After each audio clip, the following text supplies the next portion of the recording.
Hello everyone, and welcome to another episode of Pharaoh's Trap indie game development. Previously, we were creating traps for the levels. So now it's time to add in enemies so that we can move on to setting up our levels with both enemies and traps. Let's get into it. Just like in the last episode, I created a new scene so that I can test some of the enemies before I actually add them to the levels.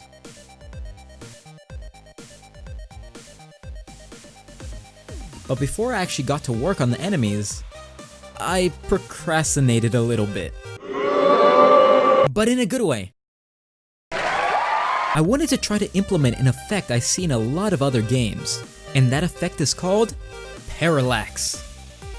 The basics is that the objects in the foreground move faster than the objects in the background, giving more depth to the background and making the world feel more realistic.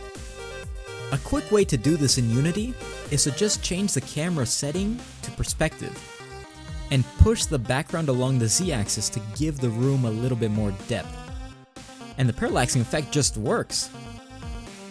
Usually to get this effect, you have to move the background at a different speed with a script when using a 2D orthographic camera. But by using a 3D perspective camera and pushing the background back, we get the parallax effect basically for free. Another thing I wanted to set up were some shadows for the tiles that my dad made. There are 9 different sprites for each direction that the shadow could be pointing, including the center.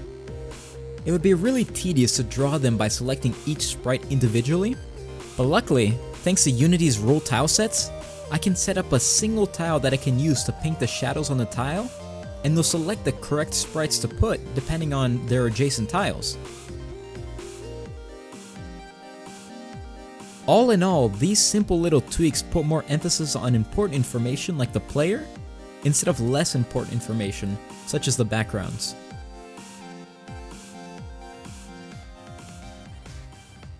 Something that bothered me from the last episode though, was that the player's fireball was using the same effect as a lava fireball from the traps. In heated situations, it can be confusing telling which one is your fireball and which one is the one that's going to kill you. Especially when the trap fireball is moving horizontally instead of vertically, since it basically looks like your own fireball. So I looked through the FX pack again, and found a blue version of the fireball, which coincidentally matches the player a lot better than the red fireball.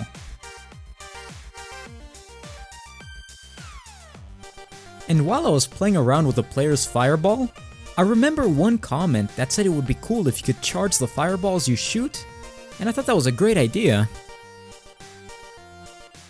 So I took that and I just stuffed it into the player. And there! Now the player can charge up their shot and release a devastating blast. It even includes a little charging indicator that slowly grows as you charge more and more.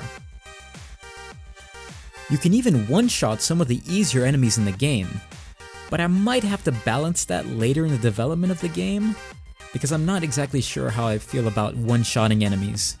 We'll just have to see.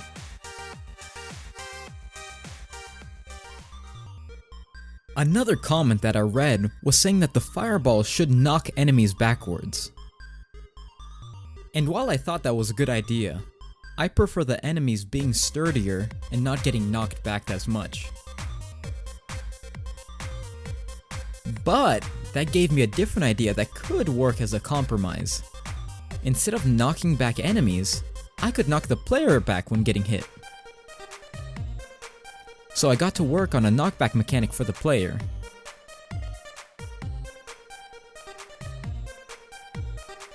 Now when the player takes damage, I save the position of the hit so that I can apply a force causing the player to get knocked back.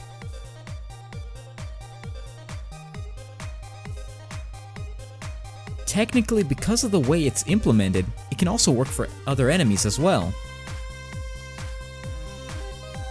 But I'll take a look at this another time. I might even end up going back on what I said and not using it for the player and just using it for the enemies.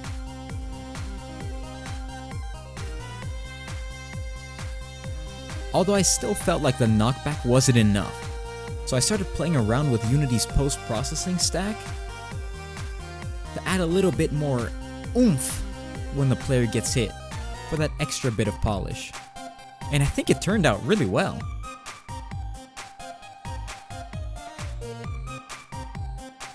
I then realized that I was procrastinating on the enemies again, so I decided that it's finally time to work on the scariest enemy in the game. The ghost. Ooh, spooky. Anyways, my dad worked on this flying enemy that we wanted to add in the game, since all of the previous enemies were all ground-based. Whereas this enemy would be able to chase the player through the walls and floors in order to catch the player by surprise. The thing I tried my best to recreate is the feeling of the ghost and the floatiness kind of associated with it. And I hope that it shows through the enemy in itself. I like the way it works with a few ghosts, but when multiple ghosts show up, they tend to clump up together a lot. I might even have to implement flock behavior in the future for these ghosts in order to prevent that from happening. But that'll be for a later episode. My dad also created a green version of the walking snake that we never ended up using in the game jam. Originally, we planned to have one snake lunge towards the player, while the other would shoot a projectile towards the player's direction. But due to time constraints, we didn't really get to add any of the correct behaviors for them, so now is the perfect time to rework on them. After a bit of work, the yellow snake now lunges towards the player once in a certain range, and the green snake will shoot a poisonous looking shot once the player is in its line of sight. The final thing I wanted to do was change the spider enemy. All I had previously was a simple patrolling behavior, just like the mummy, moving back and forth and only turning around when hitting a wall or an edge. But I wanted it to be able to crawl on the side of the blocks, just like an actual spider. But again, time constraints. But after a bit of tinkering, I got it to work. It basically works by casting a ray towards the ground and the edge, and if that ray doesn't hit anything, then it just takes the position it last was hitting and teleports to it while also rotating. All that was left was to use a little bit of tweening to make the animation smoother, instead of it just snapping to the correct location. Moral of the story is, if you're doing a game jam, don't make a bunch of enemies if you don't have the resources to actually add them in. All in all, we ended up with 5 enemies in this episode, each with different attack mechanics and challenges that the player has to overcome. I quickly realized though that 4 devlogs aren't gonna be enough to show all the work we wanted to add into this game, as I previously said in the first episode. So expect more episodes to come in the future. Although, next week's episode isn't going to be for Pharaoh's Trap, but another little side project I'm currently working on. So make sure to subscribe so you won't miss out. Also, apparently this epic gamer wanted a shout out in the next episode, and it seems like they got a pretty solid case, so here you go. Anyways, thanks for watching, and have a good day.